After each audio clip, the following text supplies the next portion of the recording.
Imagine waking up on Mother's Day and realizing your mother is gone. Vanished. No note. No sign. Just an empty road. And a lonely bike. For 5 long years, Suzanne's family begged for answers, while one man, her husband, maintained his innocence. But what if he wasn't? What if the monster was inside the house the whole time?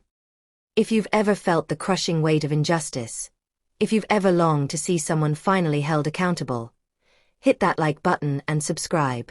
Because today, we're diving deep into one of the most haunting unsolved mysteries of the last decade, and the moment justice finally came knocking. Mother's Day, May 10, 2020. The sun had barely broken over the Colorado mountains when Suzanne Morphew got on her bike. A woman in her prime, 49 years old, a mother of 2 teenage daughters, athletic, loving, quiet, dependable. She wasn't the type to just leave.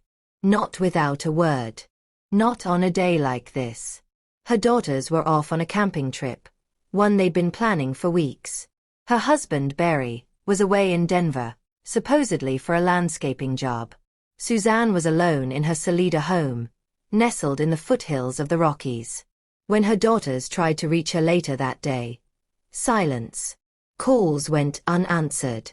Messages, unread. By the evening, panic was rising. Friends reported her missing. A search was launched. Helicopters, drones, hundreds of volunteers scouring trails and creeks. And then, the first and only clue, her bike. Found ditched on a steep embankment near County Road 225. Not wrecked. Not mangled. Just abandoned. No blood. No tracks. No sign of Suzanne. And just like that, she was gone. The town mourned. Posters went up. Billboards lit highways. Tips poured in. Barry Morphew stood in front of cameras with trembling lips and teary eyes, pleading, "Suzanne, if anyone is out there and can hear this, we'll do whatever it takes to get you back." But something didn't sit right. His demeanor. Too smooth. Too rehearsed. His timeline. Full of gaps. His phone records. Off. His alibi. Flimsy.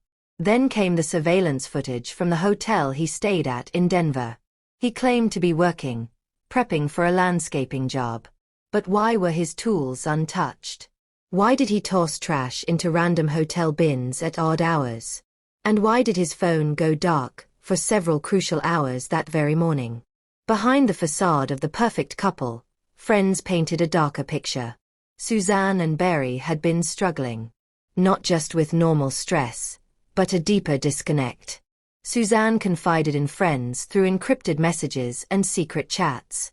She feared Barry. He was possessive, jealous, obsessed with control.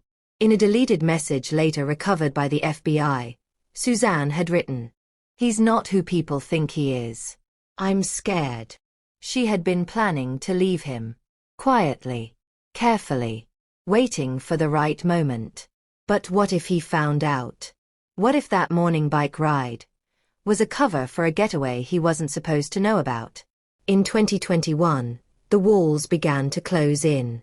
Barry was arrested and charged with murder, without a body, without a weapon, without a confession. The DA believed they had enough: digital forensics, suspicious behavior, witness testimony, and a motive. But the defense picked it apart. The timeline was too fuzzy. The data too inconclusive. And most damning of all, no body. The judge dismissed the case. Charges dropped. Barry walked out a free man. The town was outraged. Suzanne's family was devastated. 5 years. No justice. No answers. Then, everything changed. In the fall of 2023, a hiker exploring a remote part of Saguache County stumbled upon something strange. A shallow grave. Police were called. Forensic teams worked for days. DNA confirmed what many feared. It was Suzanne. She'd been buried miles away from any known trail, in terrain nearly impossible to access without intimate knowledge of the land.